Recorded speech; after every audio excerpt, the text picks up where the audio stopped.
Wa na'udzu billahi min syururi anfusina wa sayyiati a'malina. May yahdihillahu fala mudilla lahu wa may yudlil fala hadiya lahu.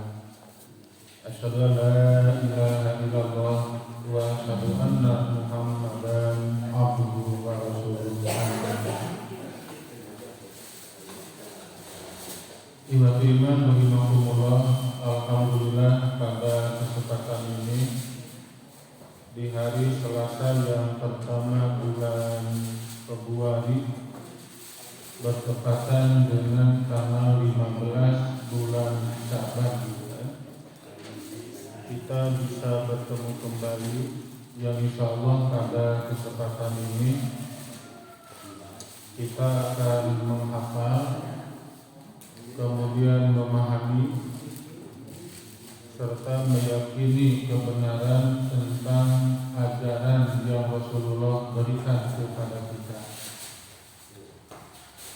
yaitu satu doa yang diriwayatkan oleh Imam Muslim yang bersumber dari sahabat Abu Hurairah.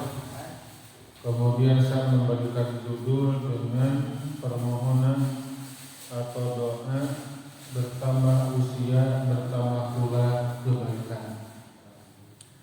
Ini perlu kita fokuskan karena tidak sedikit orang yang bertambah usia bukan bertambah kebaikan. Karena kalau usia kan pasti bertambah, tidak mungkin usia tidak akan bertambah. Seiring berjalannya waktu, ketika usia kita bertambah, maka dengan sendirinya jatah hidup pun semakin berkurang. Karena tidak dimungkinkan usia yang bertambah, jatah hidup pun semakin bertambah. Tidak seperti itu. Itu kan bagaikan salah satu garis, garis 100 meter atau 1000 meter atau 50 meter orang berjalan. Jadi semakin lama meninggalkan titik kelahiran, maka logikanya semakin mendekati titik kematian. Karena tidak mungkin ada orang yang tidak akan pernah meninggal dunia. Itu kurang enak ya. Ngaji itu aja realitannya.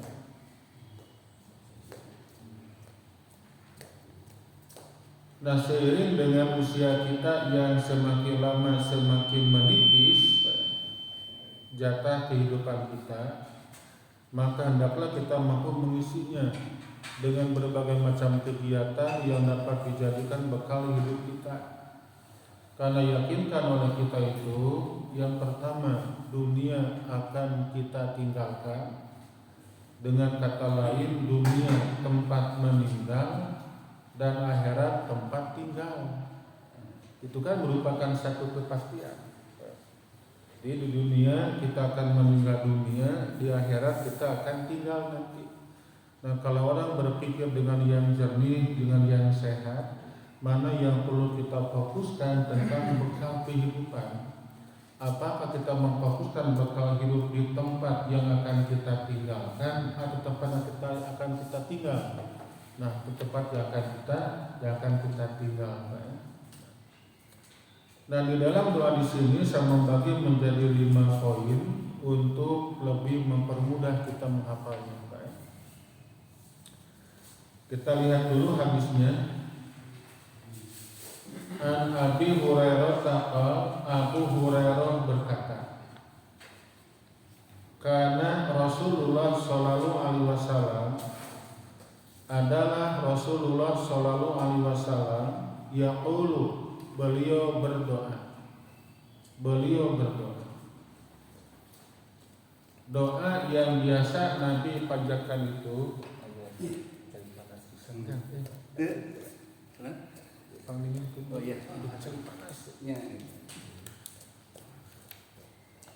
ulangi. Karena Rasulullah Shallallahu Alaihi Wasallam yaqul, Rasulullah bersabda, Allahumma aslihli dini ladhi huwa ismatu amri. Satu itu Pak ya.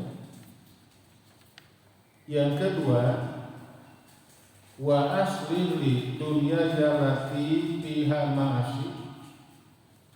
Yang ketiga, wa aslih li akhirati lati fiha ma'adi. Yang keempat, waj'alil hayata ziyadatali fi kulli khair. Dan yang kelima, waj'alil mauta rohatali min kulli syarr. Dari yang senantiasa Nabi panjatkan kepada Allah yang Maha Kuasa. Nah, yang artinya, ya Allah, bereskanlah bagiku agamaku yang aku berpegang padanya, dan bereskanlah bagiku duniaku yang aku hidup padanya, dan bereskanlah akhiratku yang aku kembali padanya. Jadikanlah hidupku sebagai tambahan bagiku pada setiap kebaikan, serta jadikanlah mati itu sebagai pengistirahatan bagiku dari segala kejelekan. Nah, itu terjemah di doa yang Nabi ajarkan kepada para sahabat.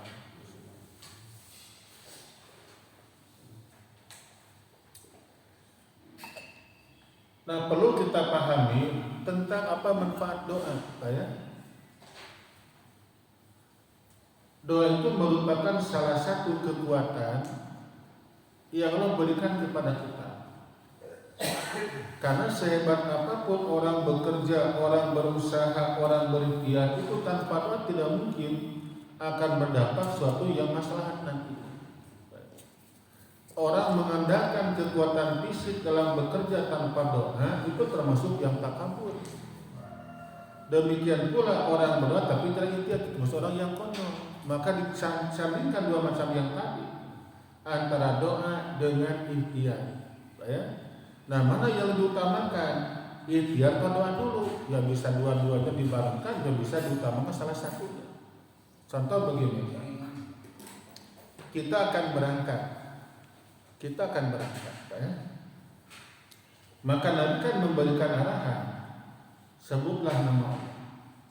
Maka kita pun mengucapkan kalimat Bismillahirrahmanirrahim tawakkaltu 'alallah la haula wala quwata illa billah. Maka Nabi memberikan jaminan, barang siapa mengucapkan kalimat yang sebelum dia berangkat, dia akan memberikan kecukupan kepadanya. Nah, dari beberapa kegiatan yang kita kerjakan itu kan ada beberapa macam, Pak, ya. Itu yang paling banyak dijelaskan kaitan doa dulu, Pak. Orang akan makan, berdoa dulu. Beres makan dia berdoa. Dia akan masuk juga, dia itu berdoa. Maka doa merupakan tolakul fi'li, permohonan, Pak, ya.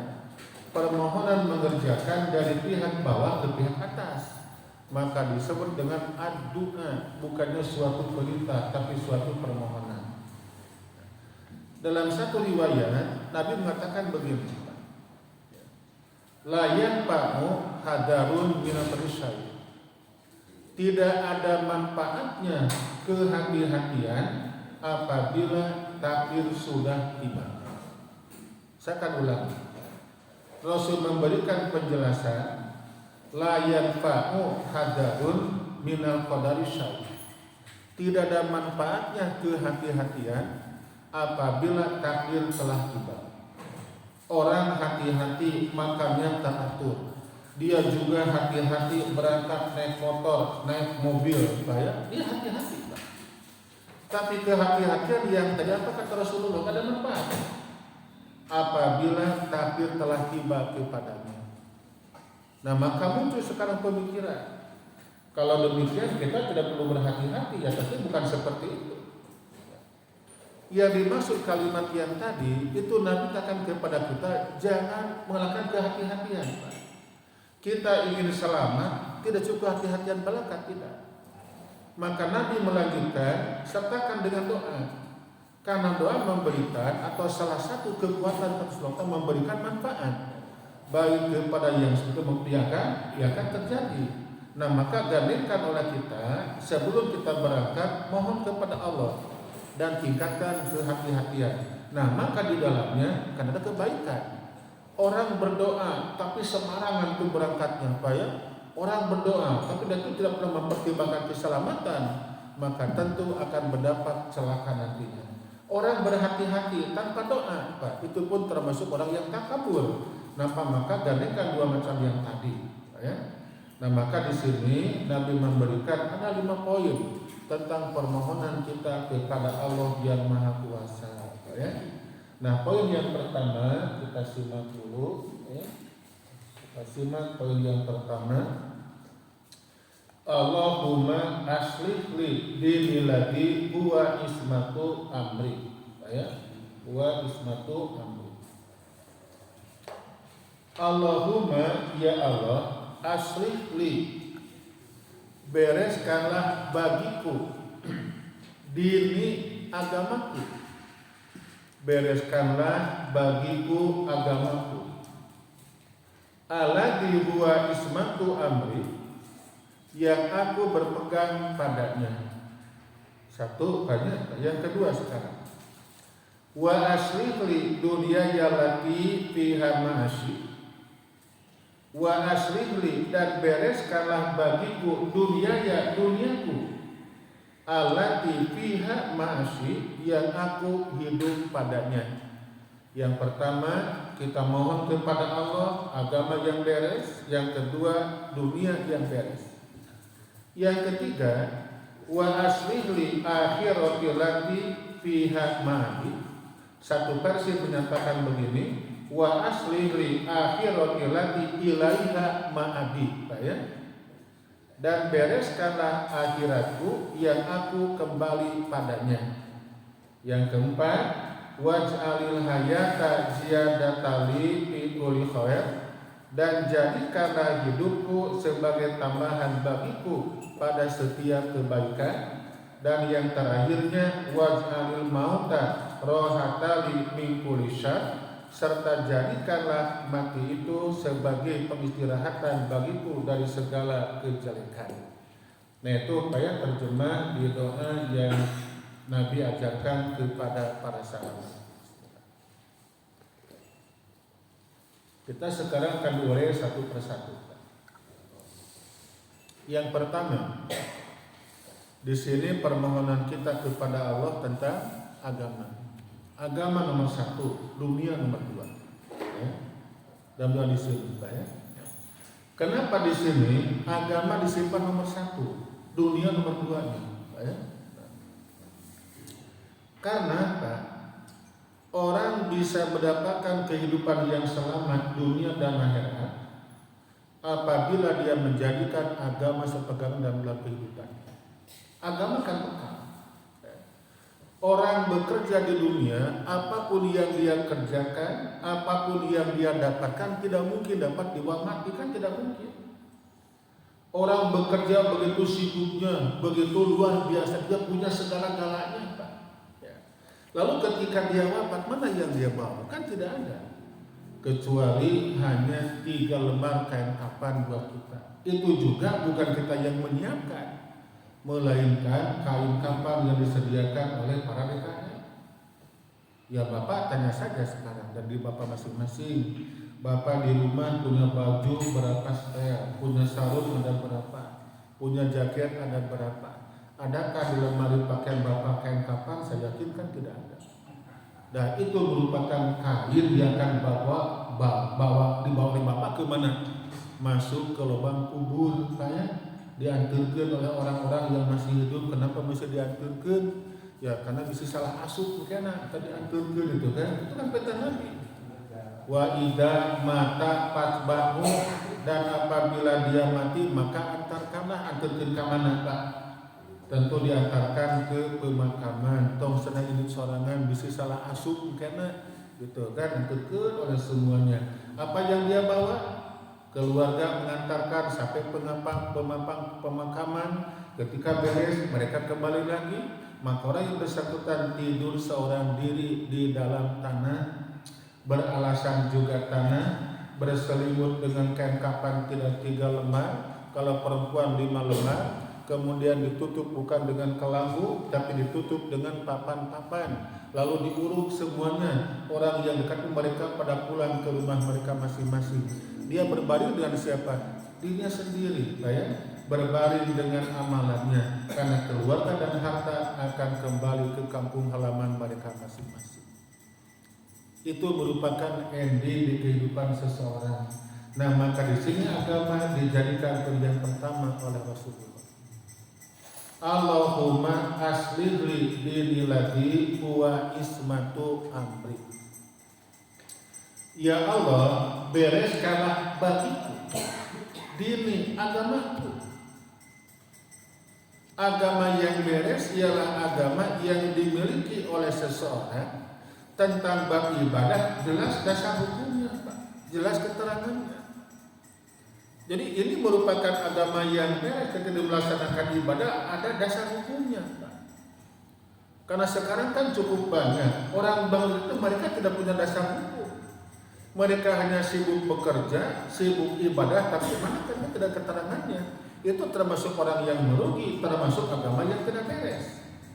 Contoh kasus sekarang tanggal 15 bulan Syaban, ya. Tentu pada malam harinya mereka melaksanakan sholat. Berapa jumlahnya? Ada yang 12 rakaat, ada yang 14 rakaat, ya. Itu yang 12 rakaat, tiap rakaat mereka membaca apa? Al-Fatihah 1 kali dan Al-Ikhlas 30 kali, ya. 30 kali dalam 12 rakaat, Pak. Per rakaat 30 kali, berapa kali semuanya? Al-Ikhlasnya 12 rakaat, per rakaat 30 kali 360, berarti sebanyak 1 tahunan. Itu bagi orang yang melaksanakan sholat di nisfu Sa'ban, ya. Kemudian membaca tahlil, membaca falaq binas di akhir sholatnya, dan besoknya sekarang mereka berpuasa. Nah, apa pahalanya? Pahalanya katanya, Pak, ya, dia akan nanti ketika meninggal dunia tidak akan mengalami siksa kubur, dan nanti pada hari kiamat dia masuk ke surga tanpa penghisaban. Kemudian dia ketika saumnya pada hari ini, maka dia punya pahala seperti orang yang berpuasa 60 tahun ke depan dan 60 tahun ke belakang. Ramadan yang akan datang cukup puasa, cukup kudis pusaban ayuna punya stok 60 tahun kahalut, gitu kan. Lalu dia tuh sholat pada malamnya, maka sholat yang dia dirikan itu punya pahala seperti orang yang beribadah haji selama 20 kali, Pak. 20 kali, Pak. Itu dihitungnya cukup dengan sholat 12 rakaat. Adakah orang yang melaksanakan? Banyak. Kenapa banyak? Tertarik dengan pahalanya yang luar biasa seperti itu, Pak, ya. Jadi kalau dia melaksanakan sholatnya, maka dia punya pahala seperti orang yang haji 20 kali mabrur semuanya, Pak. Dan sekarang berpuasa 1 hari, maka pahalanya sama orang yang berpuasa 60 kali ke depan dan 60 kali ke belakang. Berapa jumlah totalnya? 120 hari dia punya stok, Pak, ya, dan melaksanakan ibadahnya. Ya, kita menyolat sekarang, ada riwayat, tidak ada keterangan yang sahih, tidak ada keterangannya. Nah, itu merupakan salah satu gambaran agama yang tidak beres. Kenapa tidak beres? Kegiatan katanya merupakan sebuah ibadah, tapi tidak punya dasar yang jelas. Gak ada kekuatan tentang bab ibadah yang mereka lakukan. Dan begitu banyak umat di negeri ini, mereka beribadah tanpa dasar yang jelas, Pak, ya. Yang sering kita perhatikan ketika ada orang yang meninggal dunia, ketika akan dimasukkan si jenazahnya ke lubang lahat, maka dikumandangkan apa? Adzan oleh salah seorang walinya atau keluarganya. Adzan di kuburan. Kalau orang berpikir dengan cerdas, kita akan bongkar dulu apa mana adzan yang tadi. Secara bahasa adzan ialah al-i'lam, pemberitahuan, Pak. Memberitahukan kepada umat Islam bahwa waktu sholat telah tiba dan ajakan kepada mereka untuk berjamaah. Itu merupakan apa? Fungsi adzan. Ada 2 macam, Pak, ya. Yang pertama, Pak, memberitahu bahwa sholat sudah masuk kepada siapa? Apakah kepada orang yang hidup atau orang yang mati? Tentu kepada orang yang masih hidup. Muslim juga orangnya. Ini mah orang sudah meninggal dunia dan diadanan. Kemudian yang kedua, mengajak kepada muslimin untuk sholat berjamaah. Itu merupakan fungsi adzan.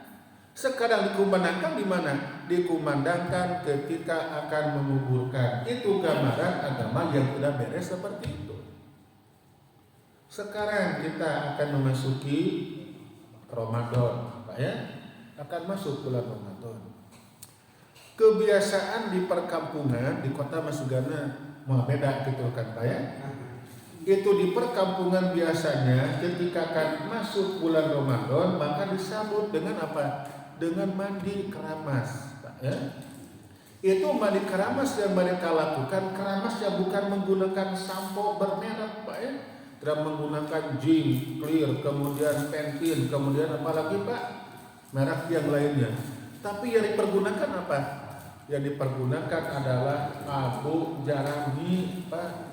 Jarami dibakar tapi tong jadi abu, jadi arang, Paknya. Kemudian berlanjir di kuramas menggunakan arang jarami tadi. Itu khusus, Pak. Bagi siapa? Bagi orang yang akan melaksanakan puasa di hari esoknya, Pak ya. Nah, kita sekarang membaca misalnya, Pak. Agama mana yang suka berpuasa? Ya agama Hindu, Pak. Buddha pun berpuasa. Hanya Kristen dan Yahudi yang tidak, karena mereka meninggalkan agama mereka. Contoh di India, ketika mereka akan berpuasa hari esok, maka hari ini itu diwajibkan untuk mandi. Di mana mandinya?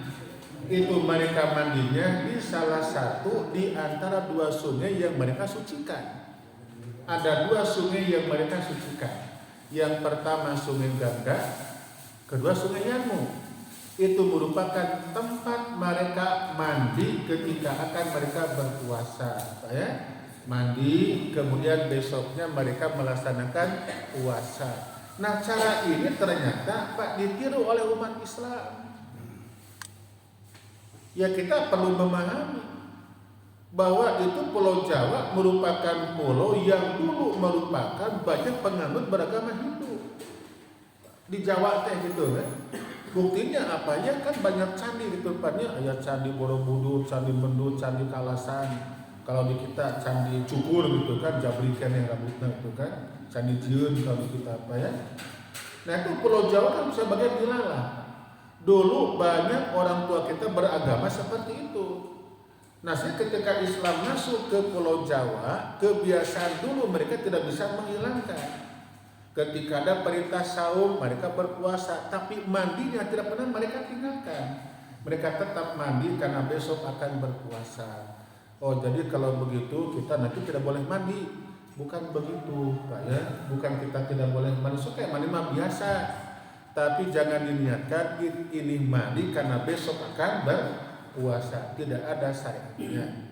Jadi kalau orang sekarang mandi dengan niat karena besok akan berpuasa, itu termasuk agama yang tidak beres seperti itu. Agama yang beres ialah agama yang dimiliki oleh seseorang berdasarkan kepada syariat yang ada, ya. Kenapa kita nyawalan? Ada syariatnya. Kenapa kita saum 13, 14, 15 setiap Hijriah? Ada perintahnya. Kenapa Senin dan Kamis? Ada perintahnya. Kenapa di 10 Syaban kita tidak melaksanakan? Tidak diperintahkan. Seperti itu saja, Pak. Urusan ibadah harus punya dalil yang memerintahkan kepada kita. Itulah agama yang beres, ya. Yang keduanya, Pak. Wa asli li dunya yalati fiha ma'asyi. Dan bereskanlah bagiku duniaku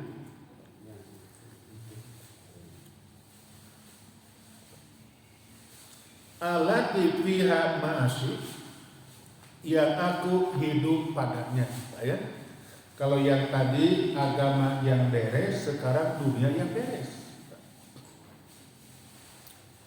Dunia yang beres maksudnya usaha, ya. Usaha yang beres.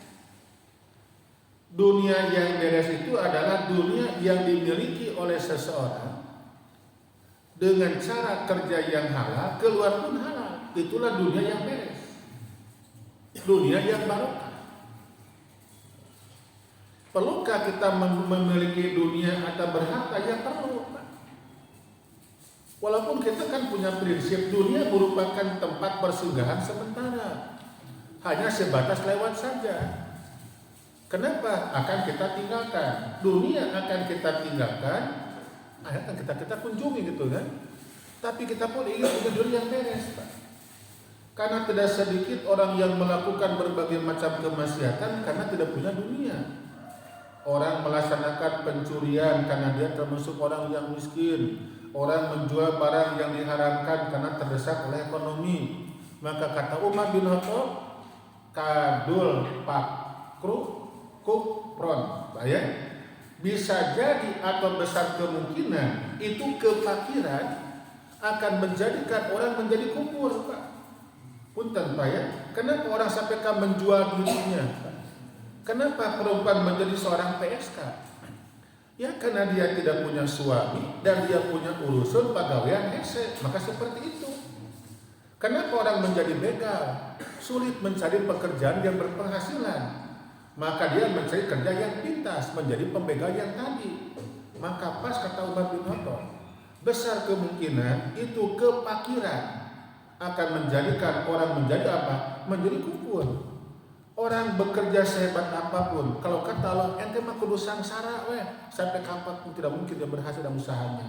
Maka mintalah kepada Allah, ikhtiar dan berdoa atau doa dan ikhtiar, ya.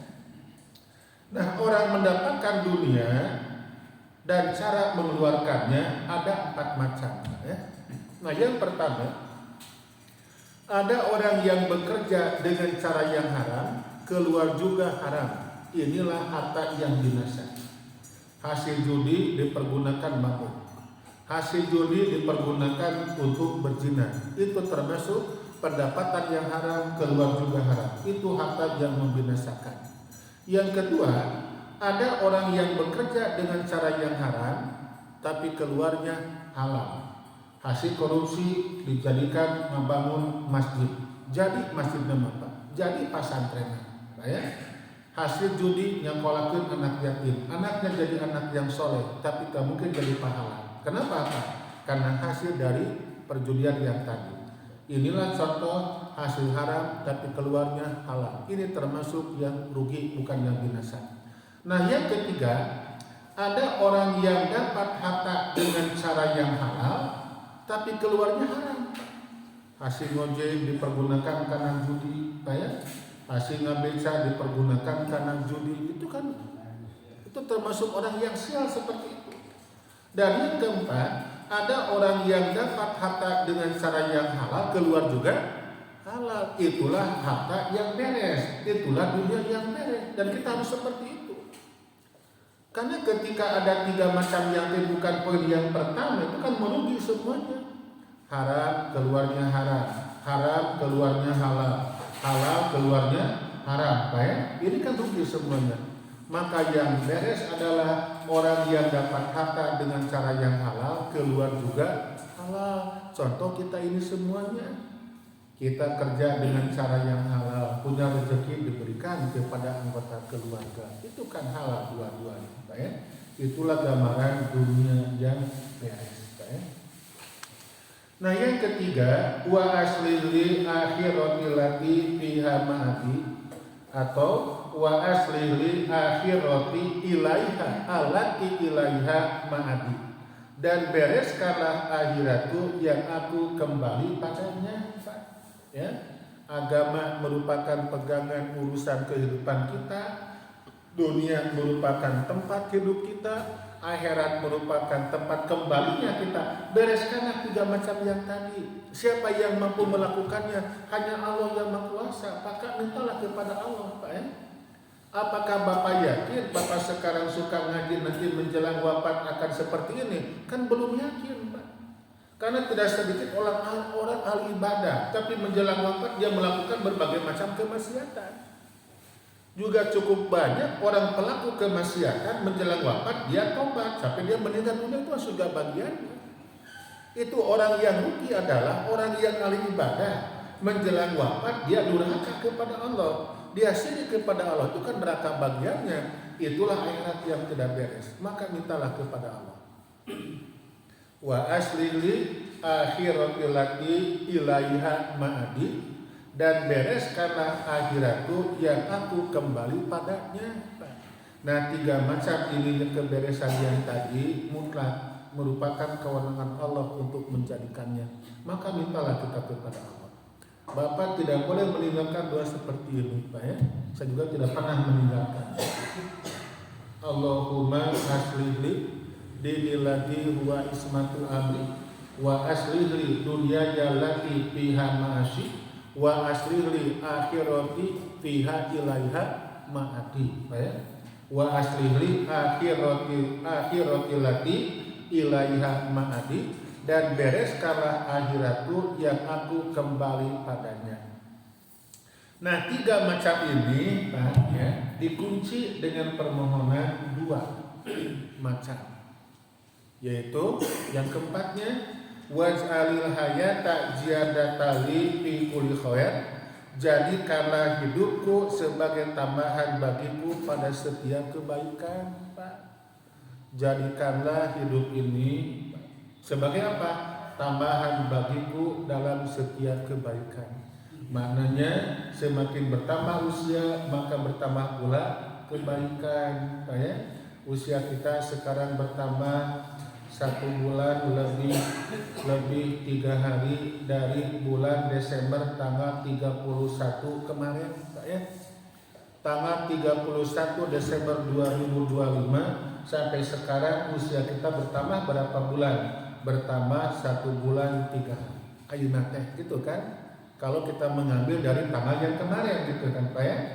Jadi hari Rabu 31 Desember 2025 sampai detik ini usia kita sekarang bertambah 1 bulan 3 hari. Tina tanggal mukamali teh. Bertambahkah ilmu kita? Meningkatkah iman kita? Meningkatkah ketakwaan kita? Atau bahkan justru berkurang? Ketika usia kita yang semakin lama semakin bertambah, jatah hidup kita semakin lama semakin berkurang, bagaimana dengan ilmu usia, bagaimana dengan ilmu iman dan takwa kita? Bertambah tidak? Ya harus bertambah. Karena termasuk orang yang merugi gitu kan, ketika hari ini ternyata tidak lebih baik dibandingkan dengan hari yang kemarinnya. Makanya termasuk orang yang beruntung, termasuk orang yang berbahagia ketika hari lebih hebat dibandingkan hari yang kemarin. Dan itulah Nabi menuntut kepada kita. Tentu kita tidak bisa bekerja apa-apa tanpa bantuan dari siapa? Di Allah yang Maha Kuasa. Maka mintalah kepada Allah, waj'alil hayata ziyadatali fi kulli khair. Ya Allah, jadikanlah hidup ini, hidup anu ieu Pak, sebagai apa? Ziyadatali, tambahan bagiku, tambahan bagiku pada setiap kebaikan. Sekarang hari Selasa bertambah kebaikan saya, besok hari Rabu bertambah kebaikan saya. Logikanya ketika orang bertambah kebaikan tentu akan berkurang berbagai macam keburukan. Demikian pula ketika orang berkurang keburukan, yang bertambahnya apa? Pak, orang berkurang keburukan, yang bertambahnya apa? Ini keburukan yang berkurang, yang bertambahnya kebaikan. Sekarang kebaikan yang berkurang, yang bertambahnya apa? Keburukan, Pak ya? Karena ini kan 2 macam tidak mungkin dapat dihindari oleh kita. Orang melakukan keburukan berarti dia meninggalkan kebaikan. Orang melakukan kebaikan meninggalkan apa? Keburukan, Pak ya? Maka 2 macam yang tadi berlomba dalam jiwa kita, berpacu dalam, bukanlah melodi, berpacu dalam jiwa kita masing-masing. Mana yang paling kuat kita laksanakan? Apakah kebaikan atau keburukan? Nah, detik ini, menit ini, jam ini kita sedang melakukan kebaikan. Berarti keburukan tidak ada di hadapan kita. Tapi pulang dari sini tidak tahu kan apa yang akan Bapak nanti kerjakan. Apakah keburukan atau kebaikan? Nah, tentu kita berharap kapanpun dan dimanapun tetap kita melakukan berbagai macam kebaikan, Pak ya. Nah, endingnya di dalam doa di sini, Pak, poin yang kelimanya, Pak.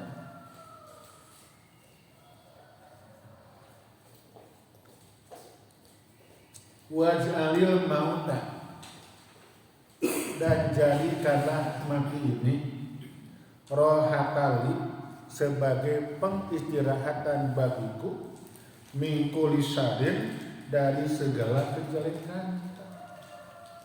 Pan hari mati mah istirahat harusnya begitu. Tapi kenapa Nabi menyampaikan apabila di muka bumi terjadi pembunuhan, Pak ya, saya akan ulangi, Rasul bersabda, apabila di muka bumi terjadi pembunuhan, maka qabil kebagian dosa kena pembunuhan yang tadi. Qabilnya masih ada nggak sekarang? Sudah meninggal dunia, Pak. 4.000 tahun yang silam qabil sudah meninggal dunia, Pak. Sudah wafat. Tapi kenapa Nabi memberikan penjelasan?